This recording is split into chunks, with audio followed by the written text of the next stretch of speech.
Soup करायचं म्हटलं की किती कष्ट घ्यावे लागतात. कष्ट म्हणजे फार नाहीत. वेगवेगळ्या भाज्या कुकरमध्ये शिजवायच्या, त्याच्या आधी त्या चिरायच्या, कुकरमध्ये शिजवायच्या, मग कुकर शांत होईपर्यंत वाट बघायची. किती प्रोसेस असते ना.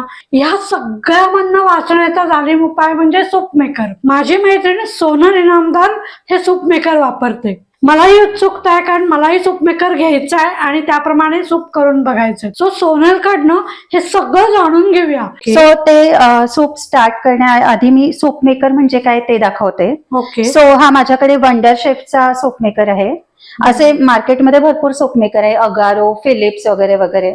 काही याच्यात सॉटे करू शकतो भाज्या, काही याच्यात म्हणजे याच्यात डायरेक्ट करू शकतो. ओके. सो हे सूप मेकर मध्ये वेगळे वेगळे मोड्स आहेत. जर तू इथे बघितलंस तर स्मूथ, चंकी, ज्यूस आणि ब्लेंड. सो स्मूथ मध्ये स्मूथ सूप होतात की पूर्ण भाज्या एकत्र होऊन लाईक तू डायरेक्टली बाउल मध्ये सूप ओतून घेऊ शकतेस. ओके. चंकी मोड मध्ये जर भाज्यांचे तुकडे ऍज इट इज राहतात. अच्छा. सो त्याच्यात बारीक तुकडे करून टाकायचे. सो चायनीज सूप वगैरे करायचे असेल, चिकन सूप, तर चंकी मोड वापरायचा. ओके. ज्यूस मोड मध्ये कोल्ड कॉफी सुद्धा होते, ज्युसेस पण होतात. बरोबर.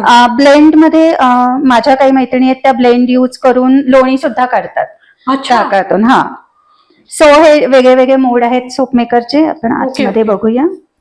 आणि हे खूप सिम्पल आहे. जस्ट आपली केटल असते पाण्याची तसं. ओके. आणि त्याला इथे ब्लेड आहे. ओके. So that's it. म्हणजे एवढंच आहे. स्वच्छ करायला सोपं आहे. सो आता आपण वळूया, लाईक आता आपण बनवूया सूप.